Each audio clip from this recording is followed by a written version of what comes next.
Kali ini kita akan bicara tentang atau mengkaji tentang dasar hukum dan hukum berdakwah. Bedanya apa dengan dasar hukum dengan hukum? Bedanya adalah dasar hukum berarti kan dalil-dalil pendukungnya, ya, atau ayat-ayat Al-Quran dan Al-Hadis yang menjadi dasar untuk berdakwah. Itu namanya dasar hukum berdakwah. Sedangkan hukum berdakwah adalah hukumnya. Berdakwah itu hukumnya apa? Paham ya? Makanya hari ini kita akan membahas dua pembahasan ini, yaitu mengenai dasar hukum dan hukum berdakwah. Nah, sekarang kita mulai dari dasar hukumnya dulu, ya. Dasar hukum berdakwah itu apa? Nah, ini di sini yang pertama ada dalam surat Ali Imran ayat 110, ya. Siapa yang hafal? Ada yang hafal Al-Qur'an? Hah? Enggak. Yang itu loh. Bismillahirrahmanirrahim. Kuntum khairu ummatin ukhrijat. Terus itu ya. Nanti dicari ya. Ini kita lihat di sini, ya. Kuntum khairu ummatin ukhrijat linnas, ya kan? Ya'muruna bil ma'rufi wa yanhauna 'anil munkar. Al-ayat. Nah, itu dasar hukum berdakwah pertama. Artinya apa? Kita itu berdakwah bukan sembarang dakwah gitu ya. Juga bukan sekarepe dhewe, tapi memang ada disuruh di dalam Al-Qur'an. Yang pertama ada di dalam surat Ali Imran ayat 110. Nah, di sini tidak saya tulis Arabnya, nanti sampai di rumah cari ya dan dihafalkan. Jadi sangat wagu dan lucu ya. Kalau sarjana KPI tidak hafal, ini dasar hukum berdakwah. Sampai dakwahnya nganggo apa dasarnya kan? Jadi harus paham dan harus hafal. Yang di situ artinya apa? Sudah dijelas di sini bahwa dalam surat Ali Imran ayat 110 itu dikatakan kuntum, Anda semua umat muslim, ya. Itu adalah dikatakan di sini khairu ummah, ya. Umat yang paling baik. Wah, hebat kan? Dari seluruh umat manusia, Islam muslim itu umat yang terbaik loh, ya. Jadi kita harus bangga, ya. Harus pede, jangan aku malu jadi orang muslim. Ya, kok malu? Bangga ya, karena kita adalah umat terbaik, ya. Nah, tapi bukan sampai titik di situ. Ada terusannya, misinya yaitu apa? Ukhrijat linnas, yang dikeluarkan dari semua manusia, artinya itu difilter, ya. Artinya itu dimunculkan, ya. Artinya itu dikader untuk apa? Ya, ukhrijat linnas yang di situ dipisahkan dari manusia. Ya'muruna bil ma'ruf, supaya mau menyuruh orang lain berbuat baik, ya. Jadi enggak diem tok, wah aku umat Islam umat terbaik. Ya jangan diem tok, tapi diajak orang lain juga untuk berislam, ya, karena kita adalah yang terbaik. Tapi ya sekali lagi saya sudah bilang, Indonesia adalah berdasar Pancasila dan lambangnya, slogannya, semboyannya Bhinneka Tunggal Ika, berbeda-beda tetap satu. Jadi ngajaknya bukan ngajak yang frontal ya, tiba-tiba masuk Islam saja, Islam ada yang terbaik, liur jadi ya, bukan begitu. Ada tahapan-tahapan, ya, nanti ada ilmunya sendiri bagaimana mengajak orang lain untuk seperti itu. Nah, ini nggak salah kita ya, bahkan di umat lain itu dia hanya mengajak, mereka memang tidak mengajak seperti kita, ya, berislam, ya, melaksanakan ajaran Islam, tapi justru malah melakukan gerakan-gerakan yang sangat membahayakan, ya. Kalau tidak percaya, sampean sudah dibekali Islam kuat, ya, banyak ilmunya, jaringan tidak mudah terpengaruh. Lihat saja youtuber zaman now, ya, lihat ajaran-ajarannya ora karu-karuan banget, ya. Masa ada di situ ajaran, ya, tanda-tanda rumah yang diberkahi Allah, ya kan? penghuninya calon ahli surga begitu ya. Judulnya apa? Tanda-tandanya apa? Apabila ada sarang burung di rumahnya satu. Apa hubungannya sarang burung kalau masuk surga ya kan? Nggak ada itu namanya apa? Dibuat-buat ya. Kemudian dalil tentang burung di ayat Quran ada, ini nggak benar ya. Terus kemudian ada sarang apa tuh namanya, laba-laba di rumahnya ya. Terus kemudian cerita ayat Al-Quran tentang Nabi yang dilindungi sarang laba-laba waktu hijrah.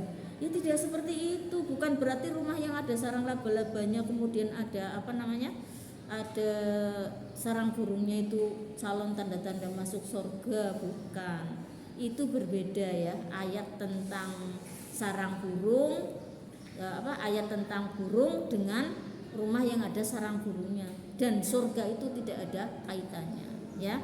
Nah, itu kan rusak banget, Bob. Nah, itu kemudian itu namanya penyesatan yang tidak jelas, artinya tidak tampak ya kan. Nanti umat Islam kan percaya kalau rumah ada burungnya terus kemudian tanda-tanda mau masuk surga. Kalau yang bodoh loh ya, dan mayoritas itu umat Islam itu banyak yang bodoh, artinya tidak ngaji secara khusus di pesantren. Jadi begitu nonton YouTube langsung cocok, alhamdulillah di rumahku ada sarang burung kan gitu ya. Terus pede banget orang sholat, orang sholat karena sarang burung, ini orang mlebu surga kan gitu ya. Artinya ya mlebu surga, tapi mlebu surga ning kok keri-kerian ya kan, karo sing sholat ya lebih disit sing sholat kan gitu ya. Terus ada lagi apa ya yang kemarin saya ngomong ya, itu yang Ustadz Ali Jabir kan, saya pernah ngomong ya, anjing ngawur banget, itu lebih parah lagi ya kan ya. Tuh. Jadi intinya kita disuruh ya'muruna bil ma'ruf. Makanya di sini menjadi dasar hukum berdakwah, karena mengajak orang lain melakukan kebaikan itu sudah berdakwah dan namanya juga dakwah kan. Terus di samping mengajak kebaikan nih, kalau mengajak kebaikan toh titik rusak. Rusaknya gimana? Di sini orang diajak-ajak, ayo pada sholat ke masjid kan gitu ya. Ada ajakan sholat, ada ajakan zakat. Tapi dibiarin di sana ada komunitas yang judi, ya kan? Wah, terus mabok-mabokan, dibiarin. Ya percuma kan? Ini sholat, ini yang judi tetap, ya. Atau kadang sholat, kadang juga berjudi. Orang jadi ibaratnya gini, ini judi, ini maksiat, kan tetap baik, nggak bisa masuk surga. Ini tetap baik jalan, buruk juga jalan, nggak ada perubahan ya, perubahan di masyarakat maupun perubahan di akhirat tidak ada, karena balance antara keburukan dan kejahatan. Maka di sini yang kedua tadi, wayan hauna anil mungkar, berdakwah adalah juga termasuk mencegah orang lain dari perbuatan mungkar atau perbuatan buruk.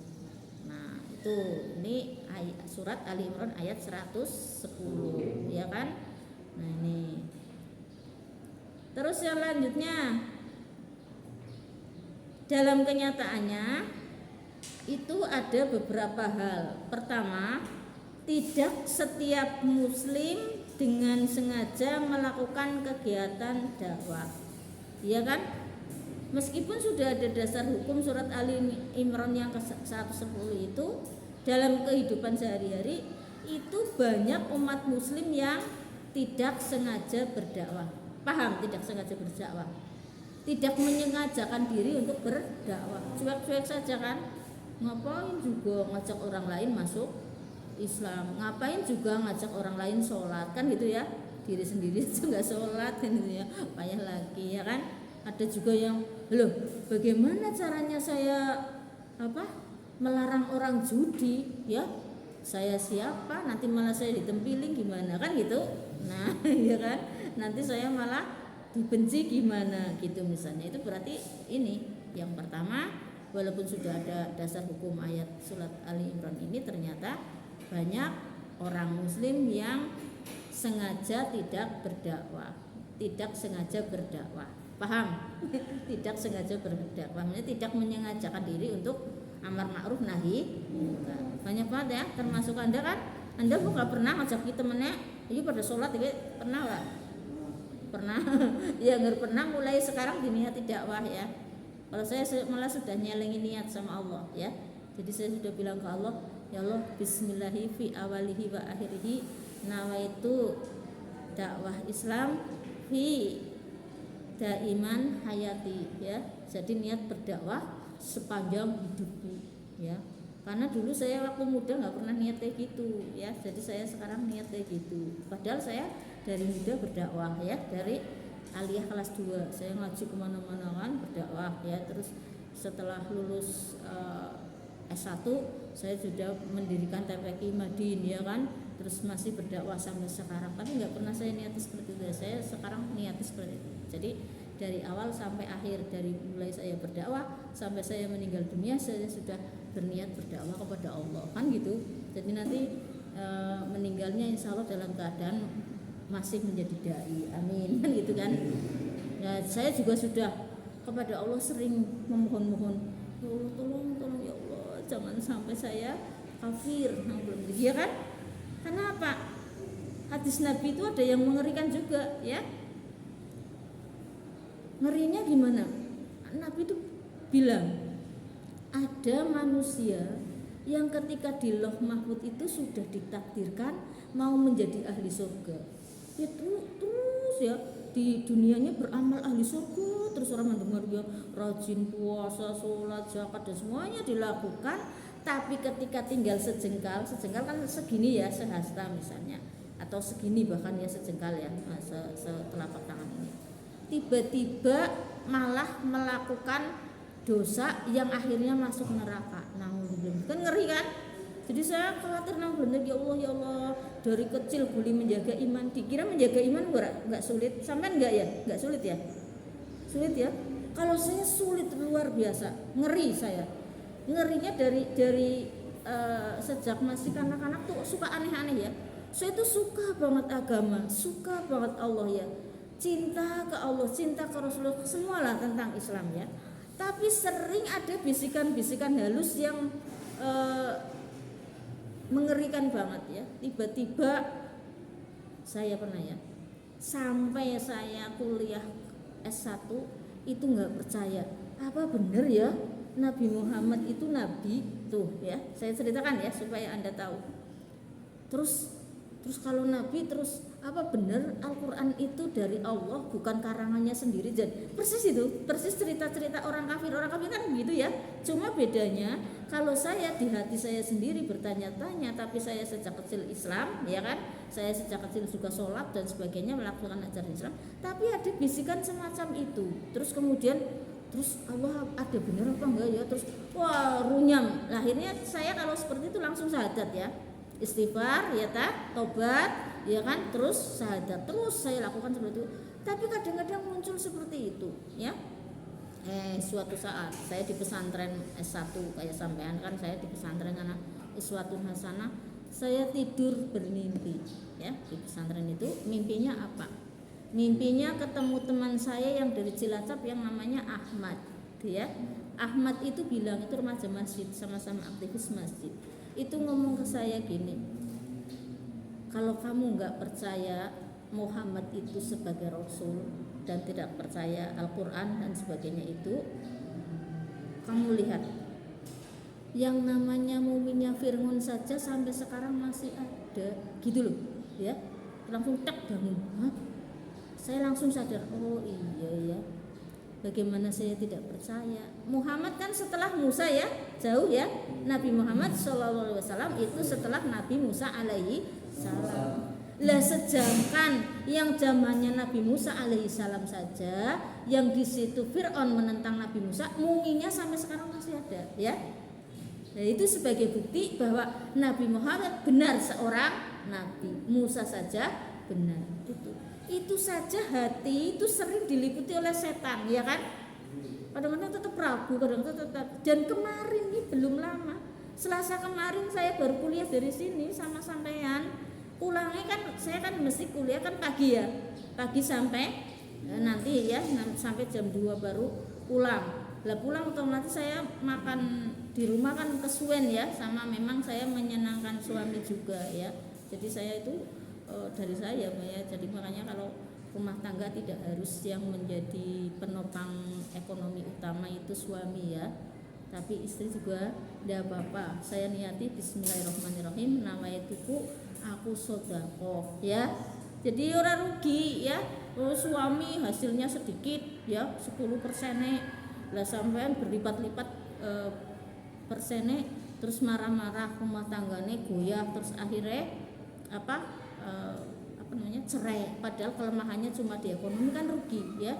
Nanti dapat lagi misalnya suami yang enggak genah, malah akhlaknya malah masuk neraka, kan rugi. Lebih baik biasa aja bismillah, kayak saya gitu, bismillah ya Allah, nama itu semua harta bendaku termasuk makanan, kendaraan, semua saya sodakokan kepada yang memakan. Lah kalau kendaraan ya saya wakafkan untuk yang memakai dalam sampai saya meninggal. Jadi nanti siapapun yang memakai kan tetap kembalinya ke saya kan. Jadi apa? Jadi termasuk saya itu aneh ya. Orang-orang lain kan istrinya yang dihajikan sama suami. Kalau saya memang menghajikan suami karena memang ekonomi dari saya kan gitu. Nah, tapi saya nggak apa-apa itu karena saya niati bismillahirrahmanirrahim, saya ibadahnya kepada Allah, bukan kepada orang lain. Yaitu tuh menghajikan orang kan dapat sesuatu dari Allah kan, satu gitu, dan lain-lain pokoknya intinya. Nah, itu saja tetap ragu-ragu itu ya kan susah. Kemarin saya makan siang sama suami ya kan males ya, siang-siang mau nasi kan males. Saya wah ini bakso Solo kan biasanya enak ya, saya suka bakso Solo. Biasanya yang saya suka tuh ada acar-acarnya, terus aja apa namanya toge kan gitu ya. Nah, saya milih di situ, tapi saya nggak ngomong ya bakso Solo di mana, tapi nanti saya ngomong. Ini maksudnya di YouTube saya nggak ngomong ya, nanti saya ngomong ke sampean biar jangan makan di situ ya. Nah pulangnya masya Allah, naudzubillah, sejak itulah sholat nggak khusyuk, zikir nggak khusyuk, sampai jam 11 malam saya buka YouTube ya. Biasa saya itu kata orang medsos itu, era digital itu, HP adalah setan gepeng kan itu ya. Bagi saya bukan, HP adalah alhamdulillah media yang sangat berguna bagi saya. Untuk apa? Untuk berbagai macam hal positif ya kan, untuk pekerjaan, untuk komunikasi ya kan, untuk dakwah Islam. Ini HP dan media digital, media semuanya juga saya perlakukan seperti itu. Jadi saya bersyukur malah ya. Saya itu biasa berbeda dengan orang lain. Orang lain bilang HP setan gepeng, saya bilang HP adalah sangat membantu saya, tapi nggak bilang malaikat ya. Malaikat nanti dibilang malaikat, nanti malaikatnya nggak suka kan gitu ya. Lah terus orang lain memakai HP untuk segala hal yang buruk-buruk, saya pakai yang baik kan gitu ya. Nah HP, terus saya biasa berbeda seperti itu. Orang lain bilang lagi kamera jahat, jadi cantik banget, aslinya nggak cantik kan gitu ya. Kalau saya malah bilang kalau ya begitu ya berarti kameranya baik dong, orang buruk jadi cantik kan gitu ya. Kalau HP saya ori ya sesuai aslinya ini semua ya, enggak. Kalau saya fotonya sukanya yang ori sih, enggak suka yang dibikin pakai filter itu, nggak suka ya. IG filter ya ada di sini tapi enggak suka, saya ori aja kalau foto ya kan. Nah di situ saya buka YouTube ya, yang itu tadi ya, yang Selasa kemarin jam 11 sampai jam 11 malam buka, itu ada kisah Nabi Muhammad begini. Tiba-tiba hatiku buruk banget, langsung apa betul itu, olah paling lombok niki oleh Nabi. Saya sampai istighfar, astagfirullahaladzim ya Allah, astagfirullahaladzim, terus syahadat. Saya biasa memuji Nabi, ngasih nangis ya. Makanya saya umroh juga bisa melihat Nabi saat itu bisa begitu. Saya langsung astagfirullahaladzim ya Allah, kayak mau bakso nih iwak apa ya, jangan-jangan anjing apa yang punya yang haram gitulah ya. Naudzubillah, memang warnanya juga merah gitu ya, kayak mentah itu gitu ya. Apa itu ya, suami saya kan makan, tapi saya belum cerita ke suami saya begitu apa enggak saya nggak tahu. Soalnya suami saya gitu, mau iwaknya amis, dagingnya amis banget ya gitu. Nah cuma kayak gitu dong. Nah artinya bahwa di dalam setan itu ada keraguan saja, saya selalu berusaha menjaga iman dan takwa. Tadi saya bilang gitu ya. Nah Padahal ini sulit sekali di sini untuk menjaga iman dan takwa. Waalaikumsalam. Silakan ya. Ini cantik-cantik banget kan? Udah ya? Itu. Nah, padahal hidup saya untuk berdakwah. Jadi saya minta kepada Allah begitu. Ya Allah, jangan sampai saya naudzubillah seperti yang dalam hadis tadi ya. Bis ngamalna Islam dari kecil jaga angel banget, tiba-tiba tinggal sejengkal masuk neraka. Contohnya siapa? Siapa? Ada yang menyontohin siapa? Iya, Persis. Siapa sampean jenenge? Sampean jenenge kaya Muhammad Syahid apa? Oh, Agung, sing kaya Ali Nugroho ya. Oh iya. Sing Syahid siapa? Set sampean. Oh, sampean ya. Ben kenal ya. Saya itu apa? Kelemahan saya itu aneh ya. Saya IQ-nya di apa? Di tes dulu kan ada tes IQ ya di SMP. Saya itu jenius, jadi di atas cerdas ya. Terus apa? Saya itu termasuk lengkap, artinya ada kecerdasan emosi bagus, kecerdasan yang lainnya juga bagus semua ya. Termasuk lah, tapi ada kelemahannya apa? Itu ngapalin orang itu bingung terus ya. Orang sama jalan. Jadi sampean jangan salah ya. Kalau ketemu aku terus saya nggak ngerti jenengmu besok ya sampai kapanpun. Karena bagiku sampean kan baru semester ini kan, semester baru bisa-bisanya mripatku ujarku sampean ki wis gemiyen. Semester lawas kan aneh. Karena mataku itu kalau merekam orang itu kayak kembar-kembar gitu loh ya. Dia ada yang mirip kan, orang kayak gini kan mirip ada, ini mirip ada, ini mirip, bingung saya. Termasuk sampean. Makanya jangan heran kalau ketemu saya tiba-tiba saya nggak tanya ya. Dan saya sering keliru orang kayak gitu. Yang saya kenal dari awal malah tidak saya tanya, yang saya nggak kenal malah tanya. Lucu kan? Karena yang nggak kenal tak pikir yang saya kenal itu ya, bahaya di situ. Nah, tapi jangan lupa itu. Kemarin saya sudah ngomong ya di semester 1 yang agama, bukan yang ini, yang umum ya, yang umum. Jangan lupa ya. Jangan sampai sombong ya, apalagi sombong terhadap orang tua, terhadap guru termasuk di situ dosen ya kan, ulama juga. Nah, sesukses apapun, sehebat apapun sampean, dan nanti tidak akan sukses pasti ya. Orang yang meremehkan orang tua atau guru, apa ulama dan sebagainya, pokoknya itu tidak akan sukses, sudah jaminan itu. Nah, jadi besok kalau misalnya kok sampean jadi wong gagah ya, artinya apa? Jadi presiden ya, siapa tahu ada yang jadi presiden ya, jadi gubernur, ketemu Bu Tuti jangan nggak nyapa ya, nyapa, apalagi kalau Bu Tuti itu tadi pelupaan ya. Kemarin ada itu mahasiswa sini, kakak tingkatnya sampean ya, nyalon jadi anggota dewan, tapi nyalon lu, terus gembeleng banget, ketemu aku orang nyapa, lah, aku wis ngadep kayak gini, ujarku harus disapa. Lah kok sana malah ngadep ke sana melengos. Lah aku ya melu melengos sorry temen, aku kan dosennya ya kan. Kok nyapa duluan gak mau ya. Bukan saya sombong ya, tapi saya sedang mengajarkan etika kepada alumni ya kan, bahwa Anda adalah alumni yang sudah saya ajar selama bertahun-tahun ya kan. Jadi hendaknya alumni dulu kan yang menyapa saya. Kok banget kalau batin aku ora bakal jadi kowe. Temenan, seprene malah nasibnya sekarang ngenes banget ya. Ya, pokoknya enggak saya ceritakan ya. Tapi ada juga yang masya Allah ya, saya suka heran. Saya tuh nggak ngerti mahasiswa itu sama sekali, karena fakultas lain ya, bukan KPI. Kalau yang tadi saya ceritakan KPI ya, fakultas tarbiyah. Tiba-tiba ketemu saya, padahal saya di sini, dia di sana lagi naik motor. Dia kembali ke saya, nyapa, cium tangan saya sampai tanya, "Lu sampean si sinten?" gitu, baru dia mengenalkan diri.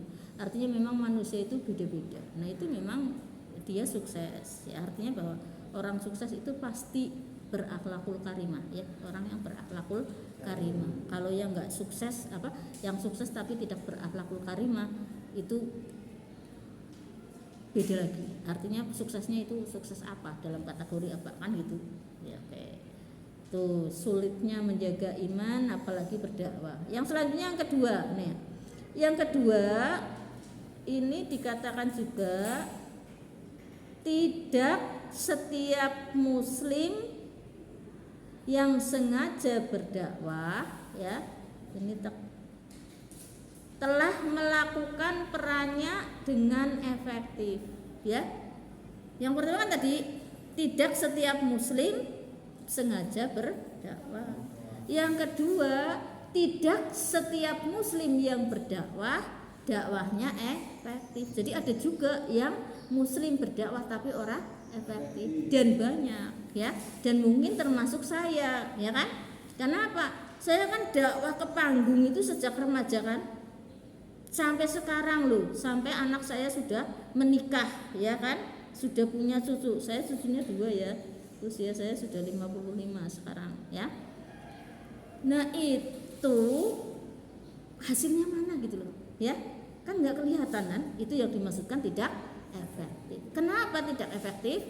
Karena dakwah saya ke panggung-panggung itu, satu, tujuannya tidak terplanning ya kan. 2, programnya juga tidak ditata dengan baik ya kan. 3, tujuannya juga tidak jelas ya kan. 4, sasaran dakwahnya, objek dakwahnya juga tidak tentu. Itu yang bikin tidak efektif. Kenapa? Ya karena dakwah di panggung kan memang seperti itu kan.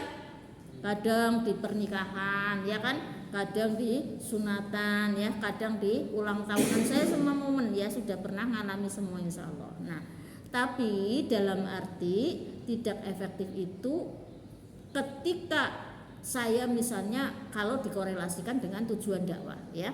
Tujuan dakwah di situ kan antara lain apa? Menguatkan tauhid ya kan, iman dan takwa.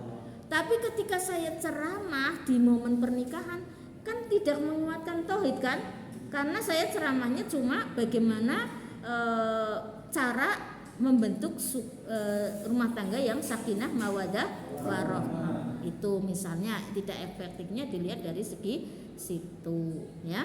Walaupun nanti kesananya di metodologi dakwah saya kasih tahu kalau nggak lupa ya, cara supaya dakwahnya efektif. Jadi kebanyakan yang dakwah tidak efektif hasilnya adalah satu, dakwah individual sendiri, ketanggungan individual ya kan. Nah kedua, dakwah kontemporer, artinya dakwah yang berlaku dalam momen-momen satu momen gitu. Nah yang efektif nanti ada yang ada kolaborasi ya, seperti yang kedua ada lembaga ya, dilembagakan. Sebenarnya misalnya apa? Pesantren itu dakwahnya efektif ya kan, karena kolaborasi ustadz tafsir ya, ustadz tauhid semuanya masuk di pesantren itu kan mengajar. Nah kemudian sasarannya juga jelasnya apa? Semua santri. Nah santri kan jelas di situ memang mencari ilmu agama ya kan. Nah kalau dakwah kayak tadi kemana-mana itu nggak jelas itu ya kan sasarannya. Kadang malah ketemunya karo wong sing ora pada sholat ya kan, sing penting rame kan gitu ya. Nah, tapi malah bagus sebenarnya, yaitu untuk supaya mereka sholat. Maka nanti di metodologi dakwah juga ada di kuliah selanjutnya. Ini kan baru semester 1 ya, baru ilmu dakwah juga. Kalau dosennya masih saya, alhamdulillah kayak soalnya berubah-ubah ya, kadang-kadang dosennya lainnya gitu kan, enggak genah ya. Itu juga saya sampaikan ya, bagaimana dakwah supaya di momen-momen itu tetap ada tadi penguatan tauhid ya, terus kemudian giroh Islamiyahnya juga ada, efektif itu. Supaya efektif itu gimana, itu ada strateginya ya. Asal mahasiswanya juga ingat ya. Yang saya heran tuh lucu ya, Mas itu saya sampai heran ya, aku tuh ngajar ya kan dari gadis saya sampai imut-imut, tapi saya dulu nggak pakai kayak gitu kayak sampean pakai bedak-bedak gitu enggak. Saya sampai sekarang ini bedak saya itu yang bedak biasa, dikira mahalan ya, nggak pernah ke salon ya, dari remaja sampai ya dari kecil sampai sekarang ke salonnya 2 kali, waktu menikah sama waktu wisuda S1. Dah itu sampai sekarang nggak pernah ke salon. Saya biasa jalan, bedaknya juga nggak mahal-mahal ya, saya bedak Viva kan murahan kok. Nah, jadi cantik itu tidak harus yang mahal ya, tidak harus ke salon ya. Yang penting inner beauty. Nah, tips yang paling bagus itu cantik dan keren itu tadi banyak berwudu ya. terutama qiyamul lail insya Allah akan menjadi cantik alami ya, akan menjadi indah ya, dan hatinya bersih ya. Coba lihat kalau nggak percaya, sampean lagi benci sama orang ya, marah gitu, ini bla bla bla bla gitu di sini, pasti wajahnya buruk ya, nanti ada kelihatan hitam, kelihatan jelek ya, nggak percaya besok ya. Kalau sampean lagi bahagia, ceria, lagi baik, nggak apa-apa ya Allah bersamaku kan gitu, memaafkan orang. Tiba-tiba sampean ngaca, pasti cantikan yang itu tadi, yang hatinya bersih ya. Begitu hatinya bersih, cantiknya aku, bening gitu ya. Tapi begitu nggak itu jelek. Jangan make upan, artinya itu pas nggak make upan ya beda lagi ya, orang di make upi ya kan. Makanya orang itu sekarang menikah kadang-kadang baru menikah langsung cerai ya semalam, karena apa? Taunya di HP make upan ya cantik banget, begitu malam pertama lu kok begitu gitu. Langsung cerai. Aneh juga ya orang zaman sekarang ya, emang nikahnya karena kepengen cantik doang ya kan, ya disuruh dandan dong, nih aku kan lihatnya kamu di HP cantik banget, terus kemarin pengantinan juga cantik, ternyata kamu nggak cantik, mulai sekarang kamu harus dandan seperti yang di HP terus biar aku suka terus kayak gitu, jangan langsung cerai gitu ya. Alhamdulillah, mudah-mudahan jangan begitu ya. Makanya tak kasih tip ya laki-laki, kalau misalnya suka sama perempuan itu kalau sudah serius datang aja ke rumahnya, datangnya tapi jangan kencan ya, jangan janjian, tengul ya, wayahe wong tangi turu. Jadi nanti kamu bisa ngelihat tangi turu, tangi turu kayak gue jebule rayu kan orang sida kan gitu ya. Tapi kalau orang itu bisa dilihat cantik itu kalau bangun tidur ya. Jadi Anda nanti mulai nanti gitu ya, besok bangun tidur ngaca ya, wah kalau masih tetap cantik berarti cantik alami ya. Tapi ketika ngaca, aku ternyata jelek banget, berarti itu jelek gitu ya. Itu benar, yang laki-laki juga begitu ya, lagi wayahe capek atau bangun tidur rewet-rewet nah gue keton ya aslinya kan itu ya. Oke. Selanjutnya ya, yang ketiga, ada diskursus yang berkembang pada akademik ya, baik dosen maupun mahasiswa. Apakah ada dakwah yang merupakan ilmu ya? Artinya Pak, dosen dan mahasiswa itu sama-sama ragu, apakah dakwah ini merupakan ilmu atau bukan gitu ya. Dulu ini lagi bicara dulu, kalau sekarang sudah jelas ya, ilmu dakwah sudah menjadi ilmu ya. Kemarin kan sudah ada metode ilmiahnya kan, sudah saya sampaikan, berarti sudah menjadi ilmu karena sudah memenuhi syarat-syarat ilmiah. Ini dulu yang ada diskursus semacam ini ya, ketika ada sebelum ilmu dakwah dinobatkan atau dinyatakan sebagai ilmu pengetahuan ya. Oke. Selanjutnya yang kedua ya.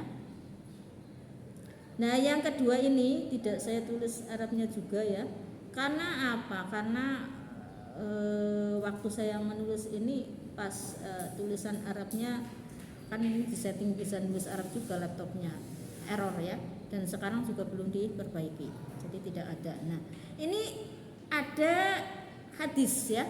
Nah ini yang kedua hadis, atau ini yang ini dulu, yang nomor 3 dulu ya. Surat Ali Imran ya. Masih Ali Imran 104 ya.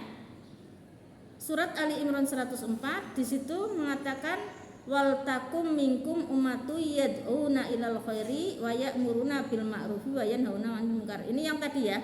Ya, saya saya kalau tadi ya Pak, kuntum khairu ya umatin. Nah ini sekarang yang kedua, Ali Imran 104, kalau tadi 110 ya.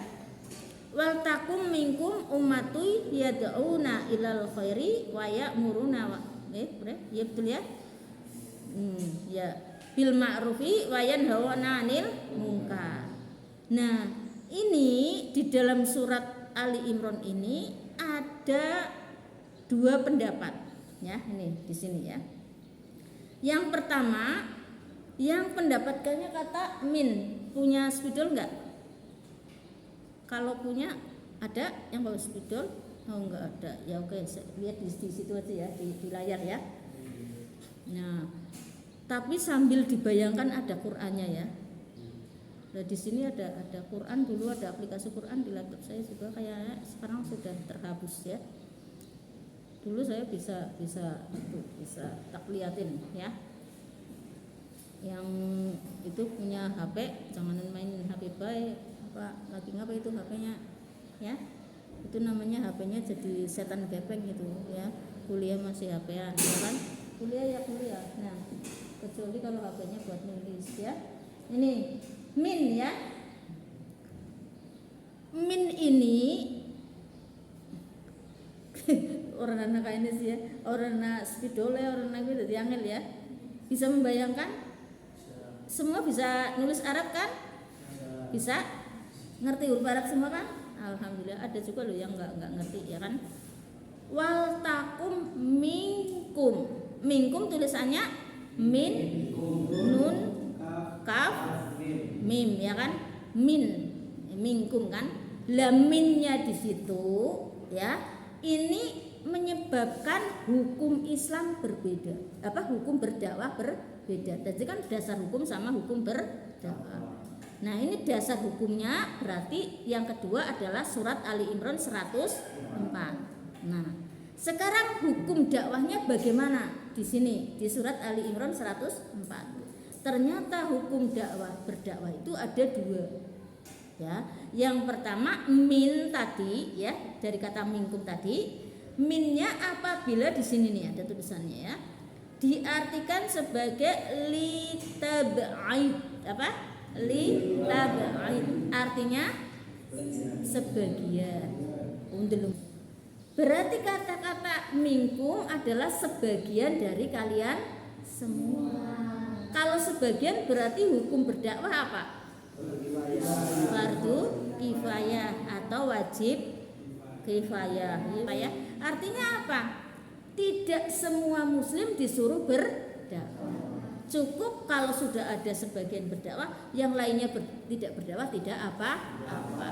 Ini sebagian ahli mufasir ada yang menafsirkan seperti itu. Kata min dimaknani sebagai litab'id atau sebagian. Nah, yang kedua ada juga mufasir, golongan mufasir yang menafsirnya min itu berarti litabyin. Tabyin itu penjelasan, hanya untuk menjelaskan kalimat di depannya ya. Minkum menjelaskan siapa, menjelaskan orang yang di situ. Nah, kalau menjelaskan minkum berarti artinya fardu ain. Semua umat muslim atau siapapun yang muslim wajib berdakwah. Jadi sampean kudu dakwah ya, kalau ditafsiri sebagai litab'id. Cuma jumhur ulama atau sebagian besar ulama itu sepakat dakwah adalah fardu kifayah. Alhamdulillah ya, orang kena dosanya gitu kan. Cara wong sing ora bertanggung jawab kan gitu ya. Bisa sing dakwah iki butuh dakwah, aku ora dakwah apa-apa kan gitu ya misalnya. Tapi jangan dimaknai seperti itu. Karena nanti ini ada lagi nih ya. Ada lagi itu apa? Di sini balighu ani walau ayat. Sampaikanlah dariku meskipun hanya cuma satu ayat. Bukan satu ayat enggak. Maksudnya satu ayat. Nah, ini ya, yang dasar hukum yang kelima ya. Balighu ani walau ayat. Ini berarti fardu ain ya kan? Karena Rasulullah mengatakan sampaikanlah dariku meskipun cuma satu ayat. Berarti kan semua muslim meskipun cuma bisa bismillahirrahmanirrahim itu kan satu ayat ya, harus disampaikan, itu harus didakwahkan. Tapi ya nggak usah susah ya, gampang ya kan, ngerti bismillah ya, ngajari keponakannya. Sekarang kan masih punyanya keponakan ya, pakai baju ya ayo bismillahirrahmanirrahim, namanya itu berdakwah sudah ya, menyampaikan ajaran Islam kalau diniati berdakwah. Nih dasar hukum yang ketiga sudah saya sampaikan 3 ya, balighu ani walau ayat, tadi surat Ali Imran ayat 100. Nah selanjutnya ini yang keempat, surat An-Nahl 125. Pada hafal semua? Ini sampean kudu hafal masuk dulu ya. Sing saya sampaikan ini soalnya wagu ya. Sarjana KPI ora hafal ya. Dosa hukum berdakwah ya kan? Ya harus paham ya. Hukum berdakwah ada dua. Apa itu? Fardu kifayah dan fardu ain. Alasannya apa? Di dalam surat Ali Imran ayat 104. Sebagian ulama menafsiri bla bla bla bla bla. Ini yang perlu saya terangkan. Nah, oke, surat An-Nahl ayat 125.